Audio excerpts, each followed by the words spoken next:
नमस्कार। Growth mode UPSC के आज के यानी 15 मार्च 2021 के दिन सोमवार के दूसरे संपादकीय विश्लेषण के सत्र में मैं ध्रुव जानी आप सबका स्वागत करता हूं। जैसे हमने देखा पहले सत्र में द हिंदू के एक महत्वपूर्ण लेख के बारे में हमने बात की। इस दूसरे सत्र में द टाइम्स ऑफ इंडिया में एक बहुत ही अच्छा लेख छपा है जिसका टाइटल भी बहुत ही अच्छा है, कॉशंस मिलोड। यानी कि यहाँ जो हमारी जुडिशरी है, जुडिशरी के जो हमारे जजेस होते हैं, न्यायाधीश होते हैं, उनको सावधान किया गया है। क्यों सावधान किया गया है, ये पूरी चर्चा हम लोग देखेंगे इस पूरे सेशन में। साथ ही अगर कवर पेज की बात करें तो यहाँ ऊपर हमें सुप्रीम कोर्ट दृश्यमान है। सुप्रीम कोर्ट का एक सिंबॉलिक बिल्डिंग है और नीचे राम जन्मभूमि अयोध्या में जो नया राम मंदिर बनने वाला है उसका एक ब्लूप्रिंट है, उसकी तस्वीर है। तो यहाँ राम जन्मभूमि के साथ सीधा संबंध तो नहीं है आज की इस मुद्दे का, मगर 2019 में जो सुप्रीम कोर्ट ने एक बहुत ही अच्छा, बहुत ही महत्वाकांक्षी फैसला दिया, उस फैसले का रेफरेंस हम लोग यहाँ एक बार जरूर लेंगे। तो उसके लिए हमने यहाँ इमेज रखी हुई है। प्लस सुप्रीम कोर्ट की इमेज यहाँ इसलिए है क्योंकि आज के लेख का यह विषय पब्लिक इंटरेस्ट लिटिगेशन से शुरू हुआ है जो कि सुप्रीम कोर्ट में की गई है और वर्शिप एक्ट 1991 को चैलेंज करती यह पील है। तो देखेंगे पूरा मुद्दा, वर्शिप एक्ट को भी थोड़ा नज़दीक से देखेंगे ताकि हमारी परीक्षा के लिए थोड़ा वो महत्वपूर्ण है, तो इसीलिए उसको भी जानना थोड़ा ज़रूरी है। वैसे तो छोटा एक्ट है मगर उसे जानना थोड़ा ज़रूरी है। तो देखेंगे पूरी चर्चा की शुरुआत लेख की तस्वीर से करेंगे, जैसे आमतौर पर हम लोग करते हैं। देखिए यह टाइम्स ऑफ इंडिया में बेनाम लेख छपा है, ठीक है, क्वेश्चन मिलोड, जिसमें मैंने आपको बताया जैसे कि न्यायाधीशों को एक प्रकार की सावधानी जो है उनको दी गई है या उनको सावधान रहने के लिए बोला गया है कि आप जिन मुद्दों के ऊपर चर्चा कर गए अतीत में, वो मुद्दे फिर से आ रहे हैं तो आप उन मुद्दों को ना उठाएं। तो यहाँ ये कुछ ऐसी रिक्वेस्ट लेखक के द्वारा की गई है जिसको हम लोग आगे थोड़ा ब्रॉडली देखने का प्रयास करेंगे। वैसे लेख कम संशोधित है, इसमें कोई एक्स्ट्रा संशोधन में देखने को नहीं मिलता, मगर इसमें से जैसे मैंने आपको बताया कि जो इनपुट है जैसे वर्शिप एक्ट 1991, तो ये हमें बहुत ही अच्छा यहाँ देखने को मिलता है, तो वो यहाँ जानने का प्रयास करेंगे। आमतौर पे यह हमारा एजेंडा रहता है इस प्रोग्राम का, जिसमें सबसे प्रथम निष्कर्ष की बात करते हैं हम लोग, साथ ही में लेख की महत्वपूर्ण बातों को देखते हैं और आखिरी में जो कोई संशोधित तत्व हो जो इसमें डालने थोड़े ज़रूरी हो तो उसको भी हम लोग यहाँ लाके उसका भी जो है प्रयोग करते हैं, उसकी भी चर्चा आपके साथ करते हैं। मगर यहाँ आज की बात करें तो मात्र और मात्र दो ही बिंदुओं को, दो ही चरणों को हमें देखना है। सबसे प्रथम निष्कर्षता को समझेंगे, उपसंहार लेंगे यह पूरे लेख का, और साथ ही में इसमें जो संशोधित तत्व है जिसमें हमें वर्शिप एक्ट 1991 देखना है, जो कि हमारी आज़ादी के 42 वर्ष के बाद इसको अमली बनाया गया था। ठीक है, तो देखेंगे इसकी भी क्या जो है ऐसी ज़रूरियत थी या इसकी क्या महत्वता है, सारी चीज़ों को तपासेंगे। शुरुआत करेंगे लेख के निष्कर्ष से। जैसे मैंने आपको बताया कि एक पील हुई है पब्लिक इंटरेस्ट लिटिगेशन, जो कि आमतौर पर लोकतांत्रिक देश में प्रजा का अधिकार है। ठीक है, तो यह पील कुछ ऐसे मुद्दों पर हुई है कि यहाँ पील में वर्शिप एक्ट को चैलेंज किया गया है। Worship act 1991 challenged. Worship act की विश्वसनीयता ऊपर ही सवाल खड़े करती यह पील है। ठीक है, कि क्या वर्शिप एक्ट अपने आप में वाजिब एक्ट है, अपने आप में रीजनेबल एक्ट है, अपने आप में एक आप समझ लीजिए कि न्यूट्रल एक्ट है, ठीक है, या हिंदुओं के तरफ ही इसका झुकाव है। तो इस पूरे मुद्दे को यहाँ पील के द्वारा फिर से कोर्ट में रख दिया गया है। मगर यहाँ लेखक के मुताबिक लेखक ने कहा है कि 2019 में ही जब राम जन्मभूमि का फैसला आया,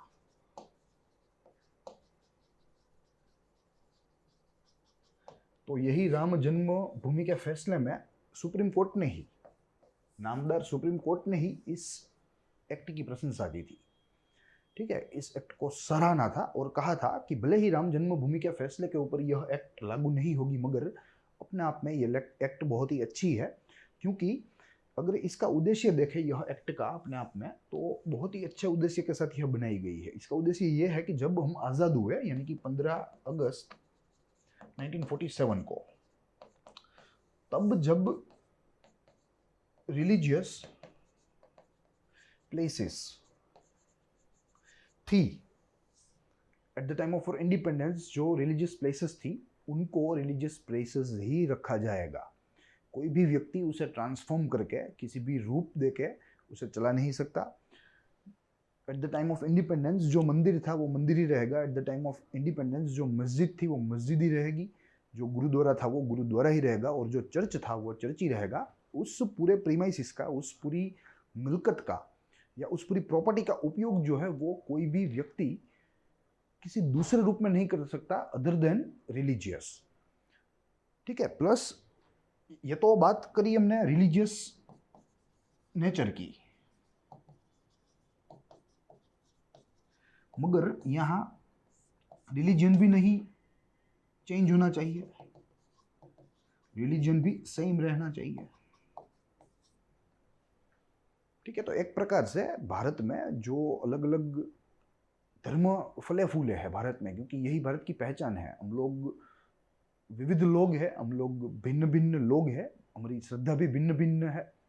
ठीक है। और इसी के तहत जो स्ट्रक्चर आज उत्पन्न हुआ है या खड़ा है, आज फाइबर है जो एक खड़ा है, रिलीजियस फाइबर जिसे हम कहते हैं, स्पिरिचुअल फाइबर भी हम उसे कह सकते हैं, तो उसको एक प्रकार से यह संरक्षित करता धारा है या उसे संरक्षित करता यह कानून है।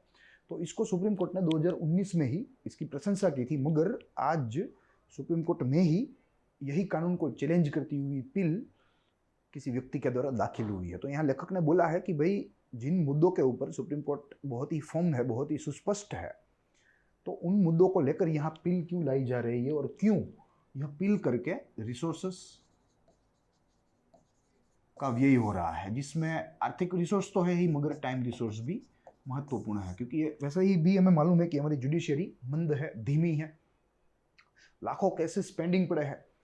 तो ऐसे समय में क्यों सुप्रीम कोर्ट को यह पिल के जो है तहत सुप्रीम कोर्ट का जो समय है वो व्यय हो रहा है। यहाँ लेखक ने उसकी चिंता व्यक्त की और कहा है कि सुप्रीम कोर्ट को यह ध्यान में लेना चाहिए कि भाई वे सुस्पष्ट है, 2019 में भी थे, उसके पहले भी थे, तो इसी बिल को यहीं से खारिज कर दे, इसे एक्सेप्ट ही ना करे, इसे अप्रूव ही ना करे, ताकि कोर्ट का या पूरे देश के संसाधनों की बचत हो सके, कोर्ट का टाइम जो है वो भी बच सके। तो ये बात रही निष्कर्ष की। अब जैसे मैंने आपको बताया कि यहाँ हाइलाइट्स ऑफ द आर्टिकल जो है वो बहुत ही सामान्य से है, कुछ बातें नहीं की गई है, अलग अलग 2-3 रेफरेंस दिए हुए हैं जो कि आमतौर पे हमारे लिए थोड़े कम महत्वपूर्ण है, जिसमें से एक रेफरेंस के बारे में मैंने आपको बता भी दिया कि राम जन्मभूमि। ठीक है। राम जन्मभूमि के ऊपर यह एक्ट लागू नहीं होगा, मगर सुप्रीम कोर्ट ने यह फैसला सुनाते हुए ही कहा है कि यह वर्शिप एक्ट की जो विश्वसनीयता है ये बहुत ही अच्छी है, क्योंकि ये अपने आप में ऐसे धार्मिक स्थलों को संरक्षित करती है, धार्मिक स्थलों को एक प्रकार का रक्षा कवच प्रदान करती है। तो यहाँ वही 2-3 बातें हैं जो कि लेख में दी हुई है, तो यहाँ हम लोग उसको लेकर हमारा समय बर्बाद नहीं करेंगे, सीधा हम लोग यह संशोधित तत्वों के ऊपर आएंगे। और संशोधित तत्वों में हमें एक ही चीज देखनी है, वो है वर्शिप एक्ट 1991। ये हमें याद रखना है। आजाद हुए थे 1947 में 15 अगस्त, जिसे हम एक नेशनल हॉलीडे के या नेशनल फेस्टिवल के तौर पे मनाते हैं, स्वतंत्र दिन या स्वाधीनता दिवस। तो उसके पश्चात कोई ऐसा कानून नहीं था जो कि ऐसी रिलीजियस प्रॉपर्टियों को रक्षा प्रदान करता हो। तो इसकी एक ज़रूरत उत्पन्न हुई और तत्कालीन सरकार ने 1991 में यह कानून लाया और यह कानून को जो है पारित भी करवाया और कानून को लागू भी करवाया। मूल रूप से कानून की बात करें तो भले ही ये 1991 में लागू हुआ, मगर it will be affected from 15 अगस्त 1947। ये बात यहाँ याद रखनी है, थोड़ा कंफ्यूजन पॉइंट है, तो ये हमें यहाँ हमारे दिमाग में रखना है। भले 1991 में लागू हुआ, मगर it came in force from August 15, 1947। Plus अगर देखें तो यहाँ वर्शिप एक्ट में 8 सेक्शन से मूल, तो छोटा एक्ट है, छोटा कानून, मगर अगर इसका इंपॉर्टेंस देखें तो ये बहुत ही बड़ा कानून है।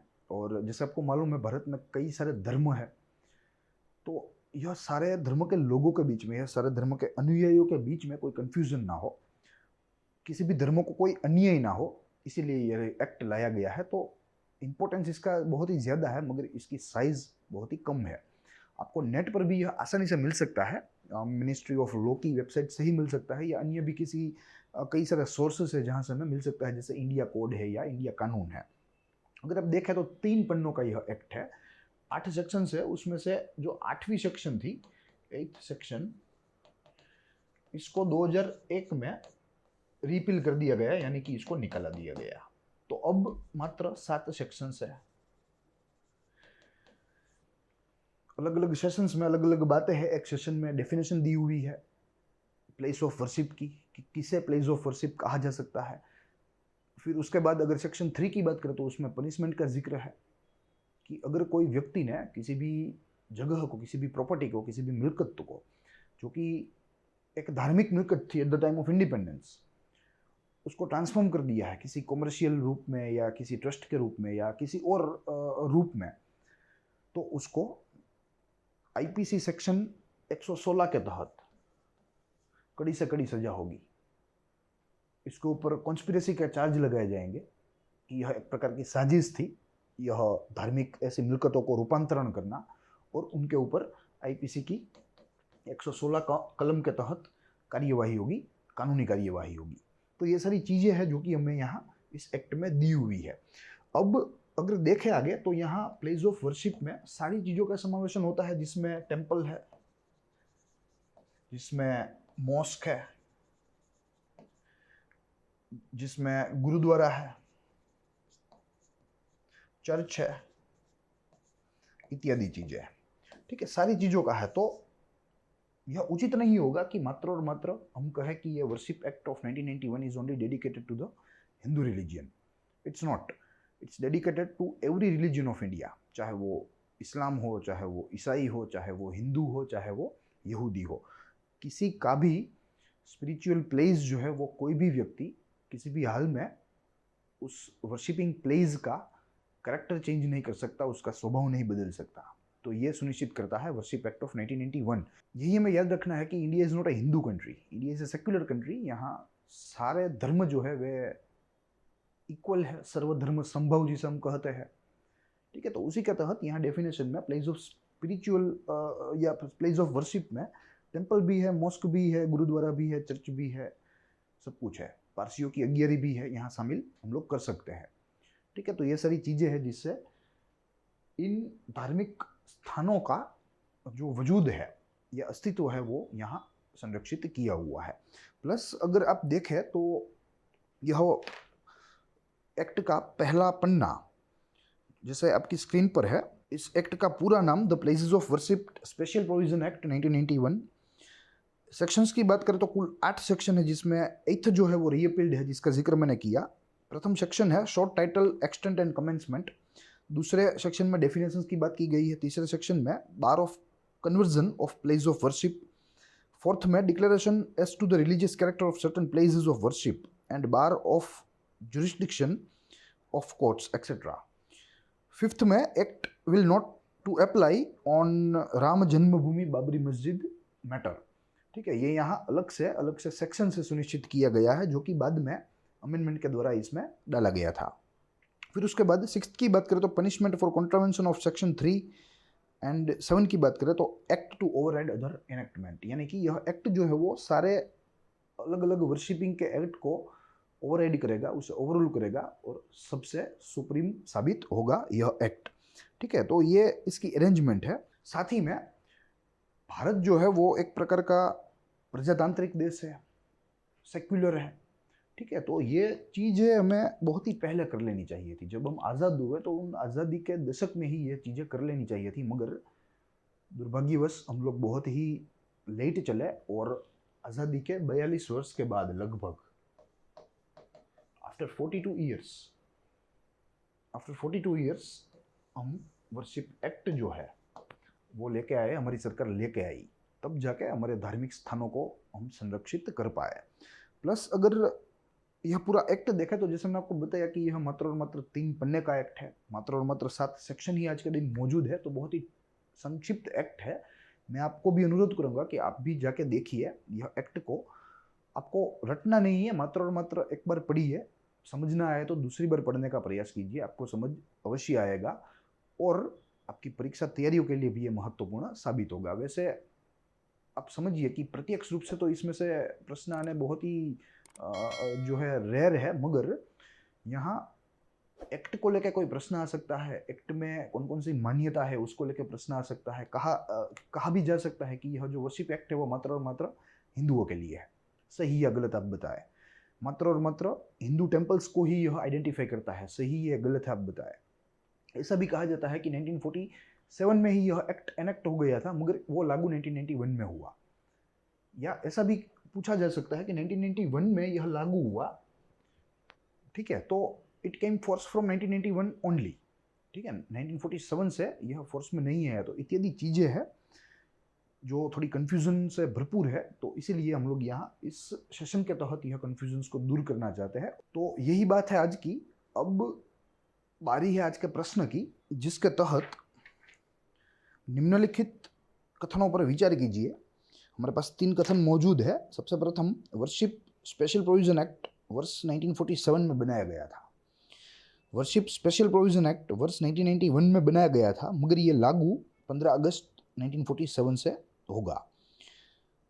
तीसरा कथन, वर्शिप एक्ट या वर्शिप स्पेशल प्रोविजन एक्ट मात्र हिंदू तीर्थ स्थानों पर ही लागू होगा। आपको उपयुक्त कथनों में से सत्य वाक्यों को चुनना है। हमारे पास ऑप्शन भी मौजूद है, जिसके तहत ऑप्शन ए है केवल 1 और 3 सही है, ऑप्शन बी केवल 2 और 3 सही है, ऑप्शन सी केवल 2 ही सही है, एंड ऑप्शन डी इज केवल 1 ही, यानी कि पहला कथन ही सही है। You need to comment a correct answer of this particular question.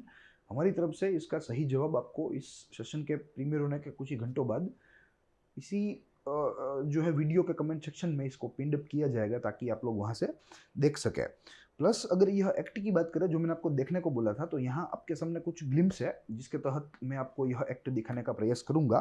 देखिए, हमने इसका पहला पन्ना तो देख लिया, अब यह डिटेल्ड फॉर्म में है। पहले में short title, extent and commencement है, जिसके तहत कई सारी चीज़ें हैं, कहाँ लागू होगा कहाँ लागू नहीं होगा। जिसमें दूसरा मुद्दा आप देखिए, it extend to the whole of India except the state of Jammu and Kashmir. ठीक है, ये बात थी prior to the abrogation of article 370 up to August 5 of 2019।